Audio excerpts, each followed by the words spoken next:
नमस्कार मित्रांनो. 1992 साली एक माणूस जोरात ओरडला होता संजू टॉप गिअर. आणि 34 वर्षानंतर संजूने फायनली टॉप गिअरला बॅटिंग केलेली आहे. खूप वर्ष लागली या गोष्टीला. त्याचा अख्खा जन्म व्हावा लागला, त्याच्याने खेळावं लागलं. तर कशी वाटली तुला मॅच? कशी वाटली तुला मॅच? मॅच चांगली झाली बाई, चांगली. आणि संजूची बॅटिंग नाही, मी त्या जोजित हवाई सिकंदर बद्दल विचारत होतो. मॉडल आणि राजपूत कॉलेज. पण बघशील तर सिमिलर स्टोरी आहे. त्यात पण संजू वाया गेलेला असतो, यात पण संजू वाया गेलेला होता. बऱ्याच इनिंग तो युटिलाइज होता करत. त्याला तिकडनं त्याचा बाप शिव्या घालायचा, इकडनं आपला गंभीर त्याला शिव्या घालायचा. मग एका पॉइंटला तर टीम मधून काढायचा वगैरे, पण त्याला तर घेतच नव्हतं. बाप त्याला जेवायला पण देत होता तिकडे. मग जाऊन तो एका मुलीला पटवून तिच्या घरचं जेवण वगैरे जेवायचं सगळं ते होतं. आणि त्यात पण बघशील तर रतनलाल, अभिषेक शर्मा आपला रतनलाल आहे, जो भारी खेळत होता. पण ऐन टुर्नामेंटला तो इंजर्ड झाला, ऐन टुर्नामेंटला आउट ऑफ फॉर्म गेला. आणि त्याची जागा भरण्यासाठी इथे बसवलं कनेक्शन आणलंय. पण आहे तू बघ, त्या रतनलालला बाहेर जावं लागलं. ह्या रतनला बसवू शकले नाही हे लोक. थोडं ऍडजस्ट केलं यांनी, आपल्या संजूला आतमध्ये आणलं. आणि संजूने फायनली प्रूव्ह केलेलं आहे त्याची वर्थ. एवढ्याशा पंचाने केवढा मोठा हेच असतं रे, आयुष्य हेच असतं. मुद्दा एवढंच असतो, पण त्याचा पसारा एवढा मोठा असतो. तुला माहितीच असेल.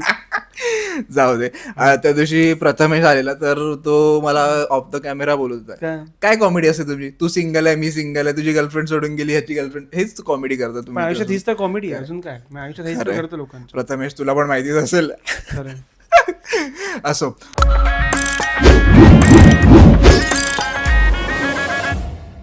मॅच वर येऊया. येस. इंडियाने आज टॉस जिंकला. टॉस जिंकून इंडियाने पहिली बॉलिंग घेतली आणि सुरुवात खूप चांगली झालेली इंडियाची. पहिल्या त्यांची चांगली झाली होती. त्यांनी एक पण विकेट नाही टाकली स्टार्ट. हा, पण त्यांचा रन रेट जास्त नव्हता. शाहब आपल्या साईडने खेळतो. तो 33 बॉल 32 खेळला.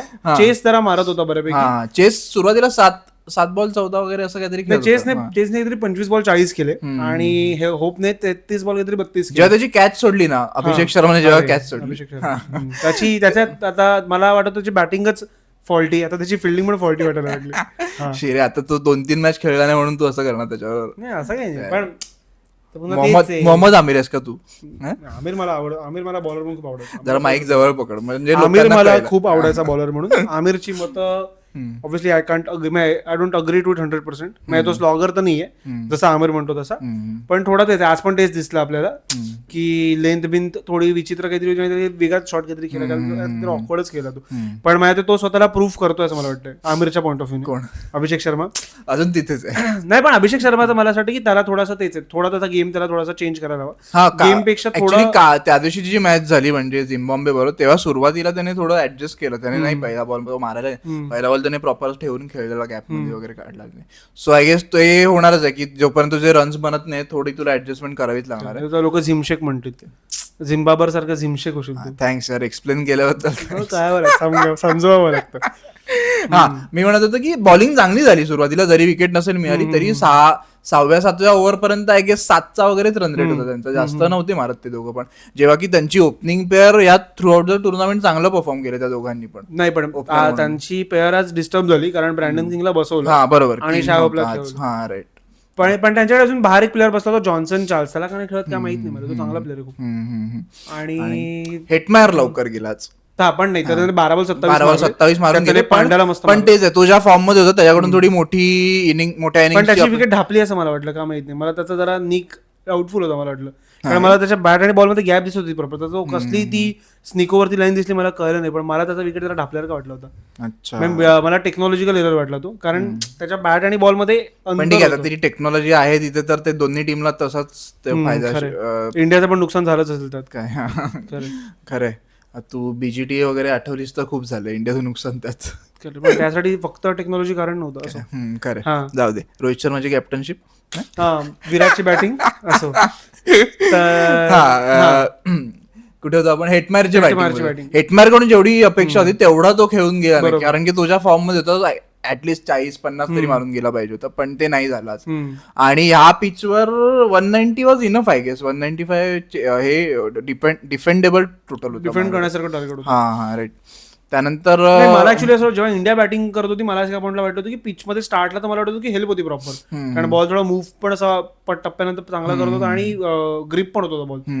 तो अपार्ट फ्रॉम संजू कोणी 100% कम्फर्टेबल दिसलं नाही मला ground बरोबर वरती. बरोबर तर त्यांचं ना आपलं ईशान किशन, तिलक वर्मा किंवा सूर्यकुमार यादव पक्षी तर प्रॉपर ते अनालिसिस करून दाखवली त्या लोकांनी की बॅट कशी लेट येते किंवा बॅट हातातच फिरतेय, बॉल लवकर आल्यासारखं खेळतात ते लोक. पिचचा अंदाज एवढा कोणाला येत नव्हता. सूर्यकुमार आपला संजू सॅमसनला सोडल्यास आणि संजू सॅमसनने भाई ऐन मोक्याच्या क्षणी त्याने स्थान त्याचं असं पक्क केल्यासारखं झालं. फायनली त्याने दाखवलं. म्हणजे तू बघशील तर त्याच्यासोबत तेच होतं, ते पोएटिक जस्टिस होता तो. कारण तो 2012 मला लक्षात आहे, 13 तो राजस्थानमध्ये आला होता आणि तेव्हापासून लोकांना होतं की हा काय प्लेअर आहे. म्हणजे he was Vaibhav Suryavanshi before Vaibhav Suryavanshi. हा एक्झॅक्टली 2014 त्याचा इंडियासाठी डेब्यू झाला ना. हा so at the age of 16-17 तो कमाल टॅलेंट होता. मला अजूनही लक्षात येतो मुंबई इंडियन्सने एका मॅचला खूप मारलं होतं आणि त्याने त्याचे तेव्हा त्याचे जे शॉट्स होते तेव्हा पण त्याचे फ्लिक्स म्हण, त्याचा पूल म्हण, त्याचे ड्राईव्ह म्हण. सो तुला वाटत होतं की हा खूप काय म्हणतो खूप परिपक्व प्लेअर असं वाटायचं. बट आय थिंक तो नेहमी ऑन ऑफ राहिला. आणि ऑब्व्हियसली विराट रोहित असताना इव्हन KL राहुल वगैरे असताना चान्स नाही मिळाले फार. आणि त्याला आता मिळाले, त्याने 3 सेंचुऱ्या मारल्या पण. बट स्टील मला वाटतं की काही प्लेयर्स अनलकी असतात. ते असतं की तो काय लाडका वगैरे असतो, काय म्हणतात ते हर्षित राणा आपला तो राजू, दुसऱ्याचं ते कार्ड. तसं संजू सोबत नेहमी झालं असं मला वाटतं की त्याचे वाईट परफॉर्मन्सेस खूप लवकर पीक केले गेले. ते नेहमीच झालं आणि त्याचा जो काय ऑर्डर पुढे मागे केला for adjusting Shubman Gill. So तो पण नंतर एका पॉइंटला हगलत होता. आपण एका पॉइंट त्याला क्रिटिसाइज केलंच होतं की त्याची जागा बनत नाही. हा ऑब्व्हियसली, कारण की तेव्हा नव्हताच परफॉर्म होत ना, रन्स नव्हतेच बनत त्याच्याकडून. पण ते गेल्या 2 मॅचला पण तो चांगला घेतला, 22 आणि 24 असेच रन मारले. पण त्याचा स्ट्राईक रेट खूप प्रॉमिसिंग स्टार्ट देत होता. आणि लास्ट मॅचला एस्पेशली झिम्बाब्वे विरुद्ध तो खूप चांगला इम्पॅक्टफुल ठरला, जेव्हा की त्याने किती 15 बॉल की 12 बॉल 25 का 24 रन लास्ट मॅचला. पण आजच्या मॅचला त्याने त्याचा स्टार्ट युटिलाइज केला आणि अचानक संजू सॅमसन आज त्याने जरा पण कुठे कंट्रोल मध्ये एकही शॉट रॅश शॉट नाही केला त्याने. असं नाही केलं की काय म्हणतो रन ऑफ प्लेच्या अगेन्स्ट प्रेशर मध्ये आला आणि मारायला गेला, असं काहीच नाही झालं. जेव्हा की लास्ट 2 मॅचला तो जसा आउट झालाय त्या पद्धतीने विकेट टाकून नाही गेला. मेन तर अगदी ते विथ द फ्लो नाही गेला तो, एका रिलेशन सारखं नाही केला त्याने की आपण गोइंग विथ द फ्लो तसं नाही केलं. तो व्यवस्थित थांबून त्याने कंट्रोल केलं. पुन्हा सेम कॉमेडी करतो. कॉमेडी काय आहे तुला सांगतो की त्याच्या बॅटिंग मध्ये काय फरक होता. ठीक आहे. सो ते आणि त्याच्यासोबत एक क्रुशल इनिंग होती तिलक वर्माची इनिंग. तो पण खूप क्रिटिसाइज होता त्याच्या स्ट्राईक रेट साठी. बरोबर. आपण ऍक्च्युली वेस्ट इंडिजची बॅटिंग विसरतोय थोडी. त्यांनी जशी बॅटिंग नाही, पण त्यांच्या बॅटिंग मध्ये की फॅक्टर होता मला वाटतंय की एका पॉइंटला ते वाटत होते की चांगले 200 करतील. एक पॉइंट असा आला जेव्हा रदरफोर्ड वगैरे आउट झाला, असं वाटतं की 175 पण बरोबर. पण मग मध्ये रावमेन पावल आणि जेसन होल्डर किती वर्ष खेळणार आहे. जेसन होल्डर 2016 डेब्यू झाला, तो 10 वर्ष कंटिन्यू खेळतोय. त्याला कधीच मी टीमच्या बाहेर बघितलं नाही लिमिटेड ओव्हरमध्ये, टेस्ट मध्ये ऑप्शन्स पण नव्हते ना. हा पण आय थिंक तो जाईल थोड्या दिवसांनी लेजंडच्या लिस्टमध्ये, कारण की तो एक बॅटिंग बरी करून जातोय. तो बॉलिंगला पण त्याने आज 1-2 विकेट काढल्या. सो तो कन्सिस्टंटली टेस्ट मध्ये खरंच चांगला प्लेअर. हा ऑब्व्हियसली. पण त्याला वन डेत वगैरे तो खूप मारतात आणि T20 त्याने आज तर चांगली बॅटिंग आणि बॉलिंग. तेच म्हणते, तो कन्सिस्टंटली वेस्ट इंडिज बरोबर आहे असं नाहीये की तू इव्हन बाकीच्या प्लेयर्सना बघशील ते खूप ऑन ऑफ असायचे की आता मला खेळायचं, आता मला नाही खेळायचं, ते सगळं चालू असायचं त्यांचं. आणि त्यानंतर त्यांची पार्टनरशिप झाली 35 बॉल 76 रन्सची पॉवेल आणि होल्डर मध्ये. त्यामुळे ते लोक 195ला पोहोचले ऑब्व्हियसली. नंतर मग इंडियाच्या बॅटिंगवर थोडं घ्या. पण तुला इंडियाच्या बॉलिंग बद्दल काय वाटलं? म्हणजे अपार्ट फ्रॉम बुमरा मला वाटतं सगळ्यांनाच उचललं गेलं बऱ्यापैकी. तर बॉलिंग बद्दल काय वाटलं? म्हणजे मला वाटलं की अपार्ट फ्रॉम बुमरा बऱ्यापैकी सगळ्यांना एक हार्दिक पांड्याची जी ओव्हर होती 14वी ओव्हर होती माझ्यामध्ये, त्यात त्याने एक छगा खाल्ला पण त्याने बाकी 5च्या 5 डॉट काढले. सो अशा काही ओव्हर्स सोडल्या तर बऱ्यापैकी इंडियाच्या बॉलर्सना त्यांनी उचललं होतं चांगलं. स्पेशली चक्रवर्तीला ज्या पद्धतीने त्यांनी मारलं, हेटमायर म्हण किंवा नंतर एक त्याला होल्डर. चक्रवर्तीला गेल्या 2-3 मॅचेस मध्ये हेच करतात, त्याला 40 रन नंतर 1 विकेट काढला. त्या दिवशी पण त्याला 47 वगैरे मारले, 3-4 ओव्हर देखील चालू होतं. त्यामुळे मला तू जे काल म्हणत होतास मला की वरुण चक्रवर्तीला पिक करता जातं लोक, तसं नाही वाटत मला. थोडं ते फॉर्म किंवा लाईन अँड लेनचाच इश्यू वाटतं. तेच तर मला वाटतं की त्याला एकदा पडायला लागले. कमेंट्री मध्ये बोलत होते. पण मिस्ट्री वगैरे माहित ना मला, ऍज तो एवढा मिस्ट्री बॉलर नाही वाटत जेवढा की मेंडिस वगैरे एकेकाळी होता, तेवढा तो मिस्ट्री बॉलर नाही वाटत. त्यामुळे ती काय म्हणतात तेवढा तो त्याचा अख्खा मेन गेम आर्म स्पीडचा आहे ना माझ्या मते, की तो इकडनं जो स्पीडला बॉल टाकतो तुला कळत नाही की हा कोणता टर्न करतोय आणि कुठल्या लेंथला करणार आहे. सो तो तुझा इश्यू होतो आणि त्यामुळे पिक करणं त्याला कठीण होतं. सो दुसरी गोष्ट मला असं वाटलं की त्याला जेव्हा मारतात, जसं की त्याला हिट मारणे जेव्हा उचलला आल्या किंवा नंतर त्याला होल्डरने पण मारलं, त्यानंतर त्याची लाईन अँड लेंथ खूप हलते, तो लिटरली बाहेर टाकायला लागतो बॉल. हा तोच मला तो फॉर्मचा मुद्दा वाटतो. जर तुला मारल्यानंतर जर तुझी लाईन अँड लेंथ बिघडते तर तो मला फॉर्मचा मुद्दा वाटतो. त्याच्या आधी नाही झाला ना कधी, त्याच्या आधीच्या 2-3 मॅचेस आधी बक्षी तर तो व्यवस्थित टाकत होता. आणि त्याच्यात तो सोडला तर एक हर्षदीपला मध्ये एक ओव्हरला 21 रन मारले, पण त्याची ओव्हरऑल बॉलिंग चांगली होती. म्हणजे ते 21 रन सोडले, त्याने 3 ओव्हरला फक्त 22 रन. हा पण ठीक आहे, 195 झाले म्हणजे कोण ना कोणीतरी मार खाल्लाच. नाही, सगळ्यांनी इक्वली मार खाल्ला, 40-40. फक्त बुमरा होता त्याने 36 रन 2 विकेट्स काढल्या. आणि आज दुबईचा नशीब नव्हतं, दुबईला बॉलिंग दिली नाही, द्यायला पाहिजे त्याला पण 225 वगैरे तर आले असते आपल्याला. खरं, मग त्याने जाऊन मारले पण असते खाली. त्याने नंतर शेवटी बॅटिंगला आल्यावर चौका कडक टाकलेला लेग साईडला दुबई. ऍक्च्युली कारण मला एका पॉईंट 8 बॉल का 9 बॉल 17 वरती आली होती ना मॅच, मला वाटलं ही फसते की काय, थोडी गोटी मुमे आ गया. कारण आपल्या सगळं ते होतं की जरा याला संजूला स्ट्राईक द्या, सेंचुरी मारू दे, पण एका पॉईंट वाटलं की नाही तुम्ही संपवा. हार्दिक पांड्या असताना कसं पॉसिबल आहे ते, विकेट पण टाकली. आणि नाही पण तो मेक शुअर करून गेला ना की नाही होणार आता सेंचुरी नाही होणार त्याची. नाही, निदान स्ट्राईक देऊन गेला असं ते पण. अच्छा, त्यानंतर मला कसं वाटलं, मी हे एक तर तू बघितलं असेल तर बऱ्यापैकी आजचा अख्खा जो गेम प्लॅन होता आपला तो अराउंड हिट मार होता असं मला वाटतं. तू बघशील स्टार्टच्या 8 कारण तेच आहे ना, तो पॉवर पॅक परफॉर्मन्स जेवढे देत होता फॉर्म मध्ये. हा एक्झॅक्टली तेच म्हणतो, त्या थोडी भीती होती हिट मार. तू बघशील तर बुमरा आणि चक्रवर्तीचे प्रॉपर स्पेल ठेवले होते त्यांनी शेवटच्या 10 ओव्हरसाठी. म्हणजे मला लक्षात आहे की 3 ओव्हर बुमराच्या, 3 ओव्हर चक्रवर्तीच्या आणि 2 ओव्हर हर्षदीप. बुमराला आज पण लेट आणला, बुमराला आज पण 4थ्या ओव्हर मध्ये वगैरे त्यात त्याला आणला, नंतर त्याला डायरेक्ट 10व्या ओव्हर नंतर आणला. सो तू त्या 3-3-6 आणि हर्षदीपच्या 2 ओव्हर 8 ओव्हर प्रॉपर आपल्या 10 मध्ये उरले होते शेवटच्या, ज्यात प्रॉपर हेटमार साठी ठेवले होते ओव्हर्स.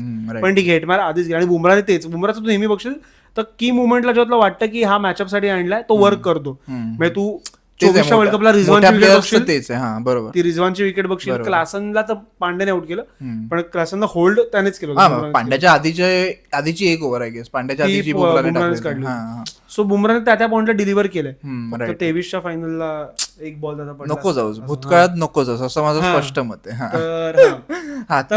तू विसरतोयस का, तू पॉडकास्ट करतोयस, तू माईक मध्ये बोलला पाहिजे. पण जातो माझा आवाज असा, नाही जात, तिथे एडिटवर मला प्रॉब्लेम होतो, इथून जातो आवाज.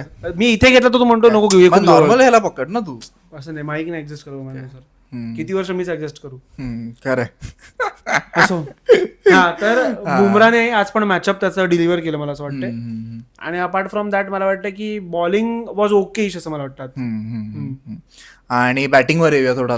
बॉलिंग तर ठीक आहे, 195 रन खाल्ले आपण, जे की जास्त वाटले मला त्या पिचच्या हिशोबाने. कठीण होतं चेस करणं, पण झालं फायनली. जर संजू काढला असता तर होच. आणि तिला मगाशी मी जसं बोललो की तिलक वर्मा चांगला खेळून गेला, पण ज्या प्रकारे तो आउट झाला त्या प्रकारे म्हणतो की पिचचा तेवढा इझिली अंदाज येत नव्हता लोकांना, सगळ्यांच्या हातात बॅट फिरत होत्या. ईशान किशन पण सेम आउट झाला, सूर्यकुमार यादव पण सेम आउट झाला. नंतर हार्दिक पांड्या कसा गेला विसरलो मी. हार्दिक पांड्या बॉटमला लागला बॉल आणि बॉल तुटला. तिथे थोडे मधल्या 2-3 ओव्हरना संजू सॅमसन आणि हार्दिक पांड्या खूप इझी खेळत होते. म्हणजे नो डाऊट त्यांच्याकडे कॉन्फिडन्स असणार की आम्ही मॅच संपू, पण ते थोडं जास्त इझी गेलं आणि त्यामध्ये त्याची विकेट गेली असं मला वाटतं. हार्दिक पांड्या थोडेच मिस टाइम आधीपासून करत होता, त्याची कॅच ऑलरेडी सुटली होती होल्डर कडून, पकडली पण त्यानेच नंतर. पण तेच, आणि संजू सॅमसनचं मला असं वाटतं की आज तो काहीतरी वेगळ्या झेन लेवलला खेळत होता. म्हणजे जो त्याच्याकडनं इश्यू होता लोकांना इतकी वर्ष की तो खूप काय म्हणतो रश करतो, फुटवर्क नाही, गायब झालं फुटवर्क. आधी थोडं तरी दिसायचं, पण आता तो प्रॉपर बॅट बाहेर नाही टाकत होता एकदम. सहवाग मला सहवाग दिसला त्या दिवशी. ब्रँडन मॅकलम बोलला ना त्या गुरबाज नाही ब्रँडन मॅकलम रे. कोणाबद्दल बोल? न्यूझीलंड इंग्लंड मध्ये कोण आहे? रेहान अहमदला बोलला की गो प्ले लाईक सेहवाग. अच्छा. मग त्याने येऊन खाली ती तोडफोडी खेळून जिंकली 7 बॉल मध्ये. ते तर मॅकलम त्याला बोलला की गो प्ले लाईक सेहवाग. तसंच आज संजू सॅमसन प्लेड लाईक सेहवाग. सॅमसन बाकी त्याच्याकडे स्किल आहेत आपल्याला आधीपासून माहितीच होतं. म्हणजे तो तेव्हा पण जेव्हा रोहित असताना विराट असताना खेळायचा, तो मध्ये काही नॉक असे भारी खेळायचा, नॉक पेक्षा तो काही शॉट्स असे खेळायचा की तो खूपच कम्प्लीट प्लेअर आहे. पण आज तो प्रॉपर कम्प्लीट ऍटिट्यूडने खेळला असं मला वाटतं. म्हणजे तुला असं वाटत होतं की तो अख्खी इनिंग खेळून चालला आणि तो अख्खी इनिंग खेळून गेला प्रॉपर थंड खेळला. आपल्या येशू ख्रिस्ताला थँक्स पण बोलला. खरं असं काय रिएक्ट केलं बोलला तू? तर तो असा खाली बिली बसला, इमोशनल झाला की भाई फायनली त्याने खरंच सेंचुरी मारायला हवी असं मला वाटलं होतं. पण ठीक आहे, एका म्हणतात दुबेने ते रन मारणं पण नेसेसरी होतं. नाही पण त्याने भाई 97 मारले रे. 97 जीजीच्या समोर 97 मारले पण नॉट आउट मारले. आणि 2दा जीजी आला पण ग्राउंड त्यांना सांगायला, पण त्यांनी ऐकलं नाही त्याचं. ऍक्च्युली माझी फाटलेली जेव्हा जीजीने सूर्यकुमारला पाठवला आत की ह्याला जाऊन काहीतरी सांग तिलक वर्मा, आणि सूर्याला बाहेर पण त्यांनीच काढलं असेल. खूप बॅटिंग करतो बाहेर. माझी फाटली बोलो का सांगतोय भाई, दुसऱ्या ओव्हरला विकेट पडेल. होपफुली नाही, थँकफुली नाही झालं तसं. आणि कुठे होतो मी विसरलो. बाकी मला बॅटिंग अशीच वाटली की अख्खा संजू खेळला आणि त्याच्या अवतीभोवती छोटे छोटे नॉक्स आले आणि ती अख्खी इनिंग आपली बनली. एक्झॅक्टली. जे सुरुवातीच्या सगळ्या मॅचेस मध्ये हेच होत होतं की एक कोणतरी कमाल इनिंग खेळून जातो जो ईशान किशन असतात आणि आजूबाजूला छोटे छोटे नॉक्स आहेत. ते पुन्हा आता तसंच झालं इंडियाचं. पण तुला ईशान बद्दल असं वाटतंय का की आता जेच की संजूचा ऑर्डर ऍडजस्ट करत होते गिलसाठी वगैरे, सो तसंच आता अभिषेक शर्मासाठी म्हणून ईशानला परत खाली पाठवलंय, संजूला वर आणलंय, त्यामुळे ईशान आउट ऑफ टच गेला असं तुला वाटतंय का? मग आता तर शॉर्ट तर मला वाटतं 6 गेला असं मला वाटलं होतं, नाही पण त्याच्या बॉटमला लागला ना. मला ऍक्च्युअली बघून असं वाटलं होतं की गेला कदाचित असं मला वाटलं होतं. नाही मिस टाइम झालेला पण होऊ शकतं कारण की तुझा एक प्लेअर सुटला होऊ शकतं. सुटलाय असं म्हणत नाहीये मी, पण ते होऊ शकतं जर over the period of time सारखं ते शफल होत राहिलं, जसं की संजूचं झालं की शुभमन गिल सारख्या ते होऊ शकतं ऑब्व्हियसली. कारण की आपण मागे खूप वेळा बोललो batting lineups are not overrated, जसं की गंभीरचं म्हणणं असतं नेहमी. तर त्यामध्ये संजूचं झालं तसं ईशानचं होऊ शकतं. येस. आणि अभिषेक शर्माच्या फॉर्म बद्दल काय वाटतं तुला? त्याला ड्रॉप नाही ड्रॉप बीप नाही करणार कारण की तो इम्पॅक्ट प्लेअर आहे. तो जेव्हा जर तो पुढच्या 2 मॅचेस मध्ये चालला तर इंडिया वर्ल्ड कप आरामात जिंकेल. पण तो चालला पण चालणार तो. हो हे तू प्रेडिक्ट करतोस? येस चालणार तो. सेमीफायनल किंवा फायनल दोघांपैकी एक घेऊन जाईल. आणि तुला कॉन्फिडन्स आहे की इंडिया फायनलला पोहोचते सगळं? Let's see. आता इंग्लंडने एकदा मारली आपली खरं, आणि एकदा आपण त्यांची मारली 24ला. तिसऱ्यांदा सलग तिसरी फायनल आहे इंडिया वर्सेस इंग्लंड. एक काय होता T20 वर्ल्ड कप मध्ये, सेमीफायनल, एक काय होता T20 वर्ल्ड कप मध्ये की इंडिया आणि इंग्लंड एकमेकांना फेसच नव्हती करत बराच काळ, आणि कसा कळाला की लगातार आपण 3 सेमीफायनल त्यांच्यासोबत खेळतोय. सो ही तिसरी आहे. तुझं काय प्रेडिक्शन, तुझं काय म्हणणं त्या मॅच? बोललो ना फायनल खेळतोय, आधीच विचार. असं नाही, असं बाकी ओव्हरऑल मॅच बद्दल काय म्हणणं की कोण. आता तुला हे काय वाटतं की अक्षर पटेल जो आपला खेळतोय, सो आज मला असं वाटलं की थोडं हार्दिक आणि अक्षरचं ओव्हर संपवत होतो आपण सुरुवातीला. सो अक्षर पटेल ची तशी जर बॅटिंग युज होत नसेल तर आपण कुलदीपला नाही खेळलं पाहिजे असं वाटतं तुला? माहिती नाही, ते ऍक्च्युली पिचवर डिपेंड करेल. आता वानखेडेमध्ये तर कुलदीपला खेळवू नये सर्व मत आहे. वानखेडेमध्ये उचलून फेकतील. अक्षर पटेल पण यात कुलदीपच्या स्किलवर काही हे नाहीये, पण अक्षर पटेल त्या ग्राउंडसाठी जास्त मला कम्पेटेबल वाटतो. आणि अक्षर पटेल तेच आहे, बॅटिंग कोलॅप्स झालं तर तुला एक सपोर्ट पण मिळेल. बरोबर. त्यामुळे कुलदीपला खेळवण्याचा वानखेडेमध्ये युजी चहल असता एक वेळ मी बोललो असते की वानखेडेमध्ये खेळू शकतो, पण कुलदीपला मारणार. अच्छा. येस. आणि इंग्लंडच्या टीम बद्दल काय वाटतं तुला, ज्या पद्धतीने ते लोक सेमीफायनलला पोहोचले? त्यांचे 2 बॅट्समन खूप फॉर्म मध्ये, ब्रूक आणि तो दुसरा सॉल्ट. पण सॉल्ट पण बघशील तर ऑन ऑफ राहिला आहे वर्ल्ड कपला. म्हणजे सॉल्ट ज्या पद्धतीने, पण 1-2 इनिंग चांगल्या खेळल्यात, पण सॉल्ट जेवढा कन्सिस्टंट होता गेल्या 1-2 वर्षात तेवढा तो या वर्ल्ड कपला नाही कन्सिस्टंट. आणि मला असं वाटतं की त्यांच्या बॅटिंग ऑर्डर मधला मेन कन्सर्न बटलर आहे. मला कधी कधी असं वाटतं ते बटलरला कदाचित ड्रॉप पण करते असं मला वाटतं, कारण तो मेजर आउट ऑफ फॉर्म. कारण की एक तर मला वाटतं की आता त्याचं एज झालंय आणि थोडं लहान असेल पण खूप वर्ष झाली तो खेळतोय. मग तुला त्याचा प्रॉब्लेम आहे काय? तुम्हाला विराट रोहित गेले त्याचं तुम्हाला दुःख होतं, तुम्हाला बटलर खूप वर्ष खेळतो, त्याचा प्रॉब्लेम आहे. नाही, त्याचा टच गेलाय ना एवढी वर्ष घेऊन. ते मी विराट रोहितचा टच नाही गेला ओडीआय मध्ये अजून. टेस्ट मध्ये गेले आपण, जाऊ द्या. बटलर आणि त्यांच्या टीम मध्ये की प्लेयर्स तर बटलर आहेत, ब्रूक आहे, आणि त्यांच्या बॉलिंग मध्ये आर्चर आहे, आदिल जो मॅच विकतो पण आणि मॅच काढतो पण. आदिल रशीद पुन्हा फॉर्म मध्ये आलाय. येस. पण मुंबईच्या पिचवर तुला वाटतं की इंग्लंड इंडियासाठी टफ असेल, कशी असेल काय वाटतं? आदिल रशीद चालू शकतो मुंबईच्या पिचवर, कारण लाल मातीत फिरकी. ओके. आणि अजून एक दुसरी सेमीफायनल आहे आफ्रिका न्यूझीलंड मध्ये, त्यामध्ये न्यूझीलंड जिंकावी असं माझं. तुला जिंकावी असं वाटतंय? पण मला वाटतं की ती मॅच आफ्रिका नेईल असं वाटतंय मला. अच्छा. आफ्रिका असं स्ट्रॉंग टीम आहे, आणि मला असं ही वाटतं एका पॉइंटला इफ इंडिया मला न्यूझीलंड ते वाटतं रे गुच्छा म्हणून ते लोक जास्त स्ट्रॉंग असतात नेहमी. त्यांचे असे भारी प्लेअर नसतात कोणी, जसं की आफ्रिकेकडे डिकॉक आहे किंवा काय म्हणतो ना, ऍज अ टीम ते लोक जास्त स्ट्रॉंग असतात. ते खूप वर्षात तसंच चालू आहे. मी लहानपणापासून फक्त तेच आहे त्यांच्याकडे असं एकदम ग्रेट प्लेअर कोणी नाही होऊन गेलं. कोणी? विलियमसन. हा विलियमसन. अजून कोण आहे? आणि बॉलिंग मध्ये शेन बॉन्ड. जेकब बॉलिंग मध्ये पण शेन बॉन्ड एवढी वर्ष नाही केलं जेवढा जेकब ओरमची लॉन्जिव्हिटी होती तेवढी. जेकब ओरम तर ऑलराऊंडर होता. जेकब ओरम डॅनियल वेटोरी डॅनियल, हा तेच बोललो, जेकब दुसरी ओरम. आणि हे लोक इथे बसून पॉडकास्ट करतायत. हे लोक नाही डॅनियल वेटोरी म्हणत होतो. हा येस. आणि तुम्ही सुद्धा सांगा आम्हाला तुमचं काय प्रेडिक्शन. येस, तुमचं काय प्रेडिक्शन आहे दोन्ही सेमीफायनल बद्दल. एक आहे आफ्रिका वर्सेस न्यूझीलंड आणि दुसरी आहे India versus England. India versus England Wankhede आणि न्यूझीलंड आणि आफ्रिका ईडन गार्डन्सला. आणि फायनल मोठाबाईच्या स्टेडियम मध्ये बॅन करा स्टेडियम, ते बाहेर काढा स्टेडियमला. काय बोलशील? जिंकलो तिथे वर्ल्ड कप तर काय बोलशील? बघूया ना, आता कळेलच. सूर्याने तसं आधी हे दिलं, वचन दिलंय काय की मला फायनल अहमदाबाद मध्ये जिंकायची वगैरे. हा, वानखेडेला नाही जिंकायचे. पण फायनल अहमदाबादला ना, कारण वानखेडे असायला हवी होती. अच्छा असो. तुम्ही सांगा तुमचे प्रेडिक्शन्स आणि कमेंट्स मध्ये सांगा आजच्या मॅच बद्दल तुम्हाला काय वाटलं. आणि लाईक करा, शेअर करा, सबस्क्राईब करा. मांडीला खाजला क्रिकेटवरचा पहिला मराठी पॉडकास्ट. येस, हेच अख्खं असं काय ब्रेक घेतलं.